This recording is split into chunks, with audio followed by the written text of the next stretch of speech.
कांच ही बांस के बहंगिया बहंगी लचकत जा। आज अपने कुछ बचपन के दिन याद कर रहा हूँ, छठ को लेके। जैसे ही दिवाली खत्म होती थी, या कहूँ तो दिवाली से पहले, जितनी बेसब्री से इंतजार दिवाली का नहीं होता था, उससे ज्यादा बेसब्री का इंतजार बचपन में, या कहूँ तो आज भी, छठ का होता है। छठ सिर्फ एक पर्व नहीं, इमोशन है हमारा, जिससे भावनात्मक लगाव है। याद करता हूँ बचपन का वो दिन,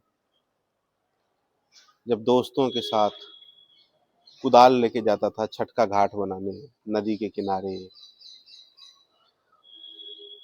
जब माँ बाप 10, 20, 50 रुपए के पटाखे दिलाते थे, वो पटाखे फोड़ने की जो खुशी होती थी, वो प्लास्टिक के कैरी बैग में वो पटाखे ले जाना, शुरू उससे पहले धूप में पटाखे को सुखाना, फिर दोस्तों के साथ कंपटीशन करना कि किसके पटाखे में कितनी आवाज है।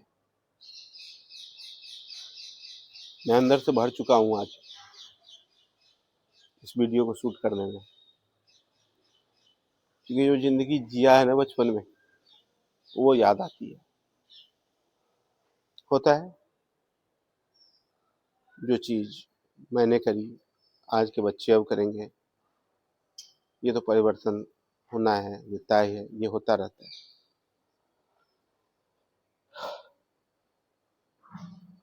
लेकिन जब वो विजुअल याद करता हूँ ना, वो छठ के घाट की, जिसमें केले के पेड़ होते थे, उस केले के पेड़ में को लगाना, सुबह में छोटे छोटे दिए की वो रोशनी, आज वो रोशनी चाइनीज लाइटों ने ले ली है। वो दिया जलता तो आज भी है, लेकिन चकाचौंध लोगों को वो चाइनीज लाइटों में ही दिखती है। बहुत बड़ा पर्व है हमारे लिए छठ। लोक आस्था का इससे बड़ा पर्व हमारे लिए नहीं है। एकमात्र भगवान जिसे हम अपनी आंखों से देखते हैं, खुली आंखों से देखते हैं, भगवान भास्कर को, उनकी पूजा करते हैं हम आज के दिन। अब एक बात प्रश्न उठती है कि भगवान भगवान भास्कर की पूजा ना, क्योंकि भगवान पुरुष हैं, लेकिन हम उन्हें जब छठ मनाते हैं तो छठ में हम उन्हें छठ माई बोलते हैं, कि छठी माई की पूजा कर रहे हैं। आखिर क्या है इसका माजरा? क्योंकि वो तो पुरुष हैं, भगवान भास्कर जो हैं, भगवान सूर्य जो है वो पुरुष हैं, लेकिन हम उन्हें छठ माई क्यों बोलते हैं? जब आप देखेंगे कि भगवान सूर्य भी वही करते हैं हमारे लिए जो एक माँ करती है हमारे लिए, हमें ऊर्जा देना, हमें प्रकाश देना, हमें ताकत देना, हमें एनर्जी देना। ये सारा काम एक माँ करती है जब कोई बच्चा अपनी माँ के पेट में रहता है। माँ खाती है तो बच्चे खाते हैं, माँ सोती है तो बच्चे सोते हैं, माँ जागती है तो बच्चे जागते हैं। ठीक उसी तरह जैसे सूर्यास्त होता है तो हम सो जाते हैं, सूर्योदय होता है तो हम जाग जाते हैं। इसीलिए हम भगवान भास्कर, चूंकि वो माँ की तरह हमारे केयर करते हैं, इसीलिए हम भगवान भास्कर को जब हम छठ की पूजा करते हैं तो उसे छठ माई बोलते हैं। खरना से पहले नहाई खाई से ये शुरू होता है ये त्योहार,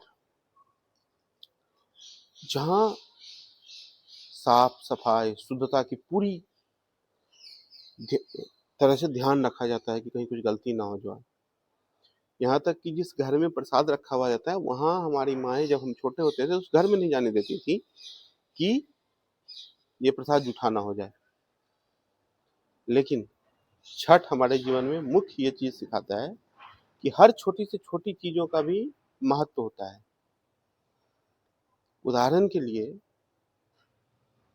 छठ में हर एक चीज़ को, हर छोटी से छोटी चीज़ को हम भगवान सूर्य को अर्पण करते हैं। आपके घर की सब्जी हो, फल हो, मिठाई हो, सब कुछ, केला, मूली, गोभी, बैंगन, घिया, जो भी हो, हर एक चीज़ का महत्व है। ये हमें दिखाता है कि जीवन में हर चीज़ का अपना एक स्थान है। हर एक चीज़ की हमें जीवन में वैल्यू करनी चाहिए। छठ हमें वैल्यू करना सिखाता है।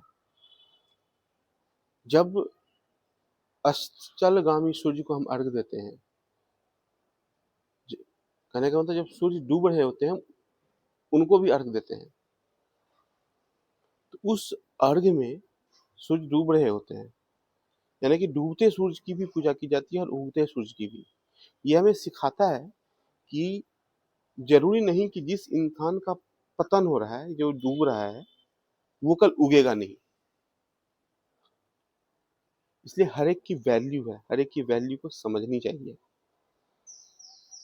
हर एक की मर्यादा को हमें इज्जत देनी चाहिए। हर एक इंसान की वैल्यू, पेड़ पौधा, हर चीज की वैल्यू, पानी, हर एक चीज की वैल्यू होती है अपनी। सूर्य एक ऐसे देवता है जो सबके लिए सामान्य रहते हैं। जब सूर्य निकलता है तो जितना धूप हमें लगता है, उतना ही धूप बड़े बड़े साहूकारों को भी लगता है, और उतना ही धूप एक आम इंसान को भी। तो एक इंसान के रूप में जब भगवान सबके लिए बराबर है, तो एक इंसान के रूप में हम ऊंच नीच का कैसे फर्क कर सकते हैं।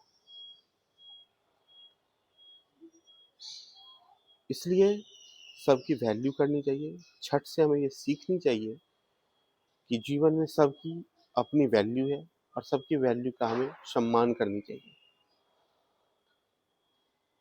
मैं कुछ दिन बाद, जब छठ महापर्व शुरू होगा, तो मैं एक ब्लॉग्स लेके आऊँगा,